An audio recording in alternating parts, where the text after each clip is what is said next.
Welcome to the Speechie Show. Being a speech-language pathologist often means having too much work and not enough planning time. To beat the overwhelm, we're bringing you the tricks and tools that will make your job a little bit easier.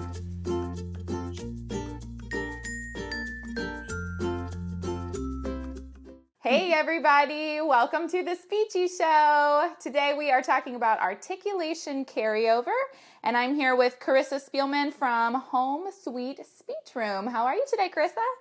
Good, how are you? Doing well. We're excited to be here. Hopefully if you are on here, if you are watching on Facebook Live with us right now, you are able to hear and see us. If you're having any technical problems, please let us know, because we've had some in the past and we didn't know about them. So having technical problems, comment in. But we're here today to talk about what to do when you have students who are doing their speech sounds really well in the speech room, and then as soon as you get them back to the classroom, it's like they forget everything and they don't know how to generalize that to the classroom. So if you know somebody else who think you'd be interested in this topic, go ahead and share this on Facebook, and let's get some more viewers on here. And while we are getting started, go ahead and type in what is the hardest sound that you've come across for kids to generalize. So which sound are kids having the hardest time with? If you're new to the show, I'm Carrie Clark. I run speechandlanguagekids.com, and this is the Speechie Show. We do this every week. We interview a speech-language pathologist, and we give 5 tips on whatever topic we want to talk about that week. So this week is articulation carryover with Carissa. Carissa, why don't you go ahead and tell us a little bit about yourself? Sure. I'm Carissa Speelman, like Carrie mentioned, and I'm the author at Home Sweet Speech Room. I've been blogging there for a little over 4 years. I started it in graduate school as just something to do, and I had supervisors tell me they liked my activities, so I thought I would share them with the world. I started my career in the school setting, so I worked in the schools for 2 full school years. And then this past May, I just transitioned to an outpatient pediatric clinic, and I'm loving it. That's fantastic. Yeah, I really enjoyed the switch from schools to the private practice. But it's nice to have that experience in the schools too, to really understand what that looks like in the school, because a lot of our kids are doing school therapy and outside therapy. And it's allowed me to give advice to parents too, and kind of talk through the differences, and if they're having trouble with something at school, like an IEP or something, to kind of, give advice for both. Sure, absolutely. Wonderful. All right, welcome everyone who's watching. Heather says vocalic R is the hardest one to generalize. Definitely. If you are watching with us, go ahead and comment in what are the hardest sounds for your students to generalize. And don't forget to share this on Facebook so we can get some more people on here. Okay, also stay tuned if you're watching live with us today. We are doing some giveaways here in a little bit. We have 3 giveaways today, so stay tuned. But we're going to jump right in, and we're going to talk about 5 points to help improve articulation carryover.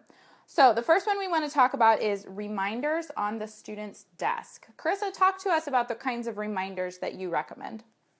Sure. So, and I'm going to preview a product that we're giving away too, but I like to use my speech sound by letters posters. These are big. These are about half of an 8.5 by 11 sheet. And I like to scale them down a little bit. So they've got the visual with the mouth, how their mouth is supposed to look. And here's a couple of different ones. These are great clip art to show what the mouth is supposed to be doing, so that as their teacher, or if I pop in randomly, I can just point to this. I put it a little card on their desk, and just that little quick reminder, so if their teacher's walking by and hears them, say that R wrong or that TH wrong, they can just point to it, and it's a quick visual that doesn't point out to other kids in the room, really, just kind of like a private little reminder. So Perfect. Nothing crazy, but it works. Yeah, sometimes they just need that little bit of extra visual to kind of like, oh yeah, I'm supposed to be thinking about this sound. Definitely. Mm-hmm. All right. Annie says R, S, L, and TH. She's got all the big ones up there. Yeah. Those are the ones that are hard for Annie's students to generalize for sure. I think we all struggle with those. Especially when they have L and R. Yes. Yeah. And then you try to throw in a word like world. It's got both of them and you're just, it's gone. Totally gone. Yes.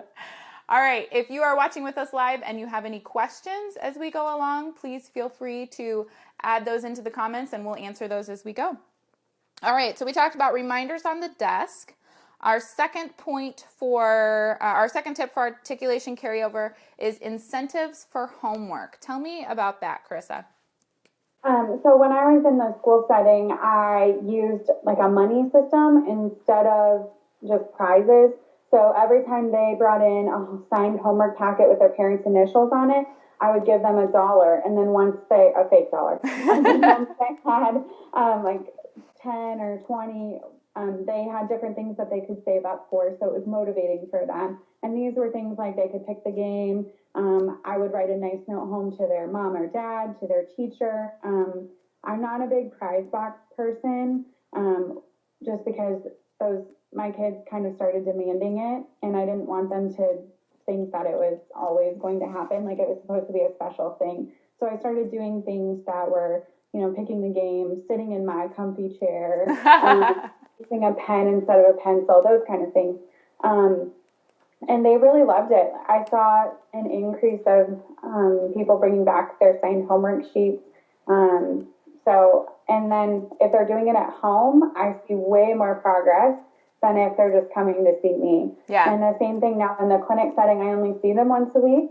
And so most of the time. And so they have to be doing stuff at home if they want it to carry over more quickly too. So it definitely helps increase their intelligibility at home too. Yeah, absolutely. Well, and when I was working in the schools, I was working in a preschool, and we had peers that were specifically there to help the students with special needs. And so we would say you could bring a friend and have one of the peers come to speech, and that was a very popular reward. Yeah. That was nice to be able to do. All right, so we talked about reminders on the desk and incentives for homework. Let's talk about changing the scenery. How can that help increase articulation carryover? So many times I think we're stuck in our bubble, right? We just like our room. It's comfortable to us. We don't like getting outside of our comfort zone. Well, I have this one girl, we'll call her Sarah. R was her sound. That pesky little R. And it was really hard for her I would walk down the halls and hear her talking to her friends or pop into her classroom, not even to see her, but just to talk to the teacher. And it would just disappear as soon as we got out of the speech room. And so I decided that we would start walking the hallways, talking about what we saw in the hallway. If it was nice out, I got permission to go outside on the playground or meet in a different classroom or meet in the library or something, just so that she started to learn it's not just this physical space that I have to produce the R in, and that I'm around the school. I think sometimes the kids think, oh, you only live in that little room. Absolutely. They don't think that you walk around the school, and that I would pop in here and there. I would have them go talk to the counselor. Like if they, sometimes we would tell stories to work on carryover, and I would say, okay, you're going to go tell the counselor, the principal, the secretary, somebody. You're going to go tell somebody else, just getting out of that speech room. Yeah. That's great. I like the idea of just walking down the hall even. It doesn't even have to be that you plan some big event. You just get out of your room. I think that can definitely help to have a change in scenery. Mm-hmm. Okay, if you're watching with us live on Facebook, you are eligible to enter our giveaways for today. We're doing 3, and we're doing those in just a couple minutes. So hang tight. We've got 2 more tips for you. The next one is having the students give instructions or read to the group. Tell me how you use that to improve articulation carryover. So a lot of times I would have mixed groups, right? I think that's pretty common in a school setting. So sometimes I would have language groups when they would be working on following directions or answering comprehension questions, those kind of things. But I also had this kid over here who was working on R, just because of timing. Ideally, I don't do that, but sometimes you can't help it. It happens. And So I would have them give the instructions. Like I would preface, by saying it's going to be your day to give instructions or you're going to read the book. And then they're working on those conversation skills. They're working on that sentence level, more so than if I just have them say this or use this in a sentence or, it's more natural than me just prompting them to say a sentence with the word in it. Absolutely. And they liked it. They liked being in charge. Yeah. They get to be the teacher. That's fun. Yeah. Annie says she loves the change in scenery idea. Yeah, me too. Both of those. Okay. So we're on to our last point. We've done reminders on the desk, incentives for homework, changing the scenery, having the student give instructions or read. And then the last tip we're going to talk about today is collaborate. Tell us about that. I think we hear this all the time, to collaborate with teachers. They're the ones that are with those kids 90% of their day most of the time, especially those speech-only kids. So what I learned pretty quickly was, and this kind of goes back to the reminders on the desk and the change of scenery, I would pop in to talk to their teacher about something not related or give them a piece of paper, and I would hear them talking or hear them reading, and I'm like, hey, I know you can do this. You need to do this. So then, and the teachers wanted to know more. And so I did an in-service with them, kind of went through the sounds, taught them basic cues, that they can do, like stick your tongue out, for those kids, taught them basic cues and said, let me know how they're doing. If they, if I need to come into the classroom more and do therapy in here to help work on those, let me know. I don't know those things unless you tell me, because I'm in my bubble all day long. So I just started popping in randomly with some teachers that would be okay with it. If I had, during my plan period or had a 10-minute break between sessions or something, if I had time to do it that day, I would kind of just pop in and check in with them, and also collaborate with teachers, talk to them before, after school, during lunch, say, hey, how's this student doing? That kind of thing. Yeah. We have, here, let me go back there. We have a question from Sue. She's asking how to explain to teachers and parents how to support the child without nagging them. Do you have any tips on that for collaboration?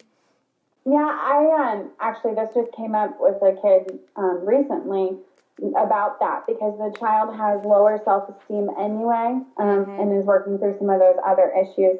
So what I told the teachers and the parent with this was just correct them sometimes, but if it's getting to the point, or if they're having a low kind of self-esteem day, you want to correct them, but don't push them. But if you think they're in a good spot that day in terms of self-esteem, then, encourage them more, but not every single sentence, and not maybe like one, I don't know.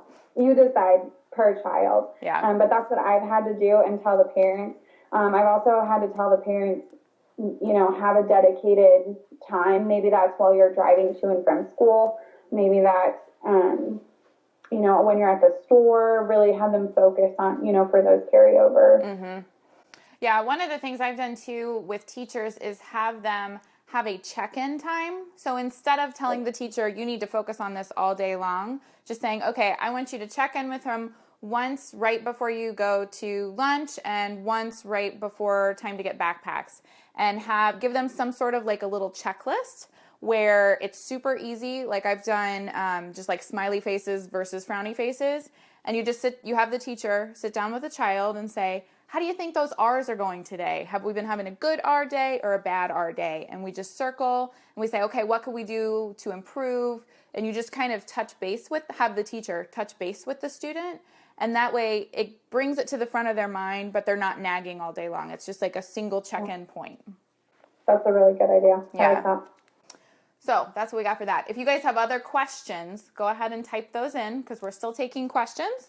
But we're going to move on to resources and giveaways. So hang with us. If you're on Facebook Live, you can get a chance to win one of the 3 giveaways today.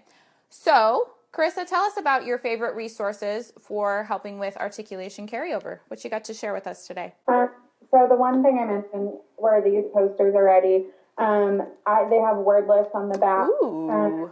So just because I'm horrible at coming up with words off the top of my head, this is my way of having words in front of me. But I have kids, these go on the desk, like I mentioned earlier. I have kids walk around with them. I work at a clinic, so I don't sit down a lot of times. We're playing on the trampoline. We're playing on a whole bunch of different equipment, which is awesome. Yeah.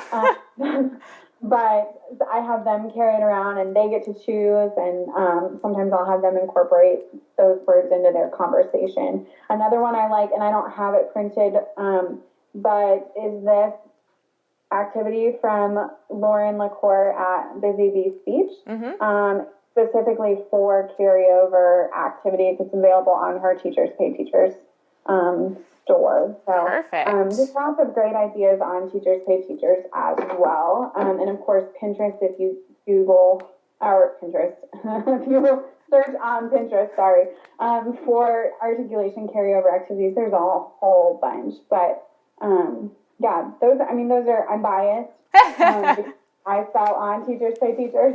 But there are some fabulous resources from SLPs out there. Okay, so let's see. We got a couple comments here. Kelly says, I have those and they are quick and easy to use. I'm not sure which ones she was referring to. I bet the flashcards or the posters that you were showing, though. And Maida is asking where to get them.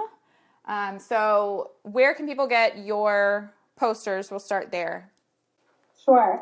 So if you go to teacherspayteachers.com, there's a search bar, and you can just type in my name, Carissa Speelman. If that doesn't work, you can type in speech sound posters by letter on the search bar. Okay. And they should. And we will put the link in the comments section of this Facebook post once we finish up here. So we'll go in and add all the links so you guys can have those. But we're going to give away one of those, right? That's one of your giveaways? Yeah. Okay, hang tight. We're going to give one away. You might get one free. And then what is the other giveaway you're doing today? The other giveaway is my evidence-based practice binder. This is my bestseller in my store. Now, I have mine printed out. You can see how many. That's big. The copy that you would be receiving would be a digital copy, and you can print it out yourself, but it's my bestseller. It's got every category related to school age, preschool. It goes through a whole bunch of research and some notes about it. So if you're kind of stuck and need a new place to start, or if you're sitting in a meeting and they're questioning why you're doing what you're doing, you can pull this out and say, look, here's the evidence. This is why I'm doing what I'm doing. That is fantastic. I may have to get one of those. I didn't even know you had that. All right, so those are 2 giveaways. We're also doing a giveaway for 2 free months in my membership site, which is the Speech Therapy Solution. If you're not familiar with that, that is my membership site just for speech language pathologists. We do weekly Q&A calls and a monthly webinar, so you get lots of extra training. Plus, there is a library of training videos on different topics and a library of print and go therapy materials. And you get access to the Facebook group where we are answering questions every day. So lots of support for you if you want to make your job a little less stressful. And you can check that out at speechandlanguagekids.com/join. Okay, so we have those 3 giveaways. The first person who answers the question that I'm about to ask, the first person will get the posters for the sounds. The second person will get the evidence-based practice binder. And the third person will get the 2 free months in my membership. Okay, are you guys ready? Get ready. Yeah. Okay, so here's the question. What is your favorite carryover tip? So the first 3 people to type in a carryover tip will win the 3 giveaways. And there is always a little bit of a delay. So we're just going to let the suspense build. See who's the first one in. I don't want to take my eyes off the screen because then I'll miss it. Here we go. Okay. Heather says desk reminders. Amanda says change the setting.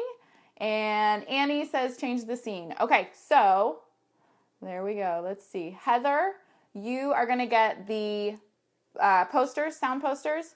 Amanda, you're going to get the evidence-based practice binder. And Karissa, how do you want those people to contact you? If you can send me a message on my Facebook page with your email address. So if you go to Home Sweet Speech Room in the search bar, it should pull up my Facebook page, and there should be an option to message me. Just shoot me a message with your email, and I'll send it over. Perfect. And let's see.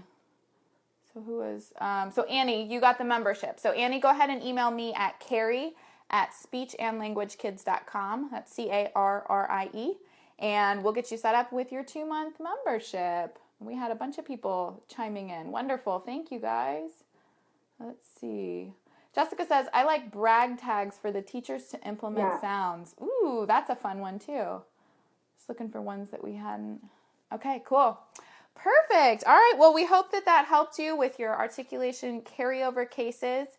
If you need help with more of your students and your cases, head on over to speechandlanguagekids.com/join to find more about the speech therapy solution and joining my membership. And Karissa, where can people find more about you?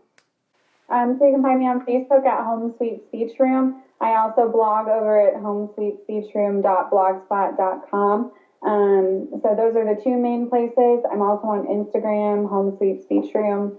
And your Teachers Pay Teachers store, right?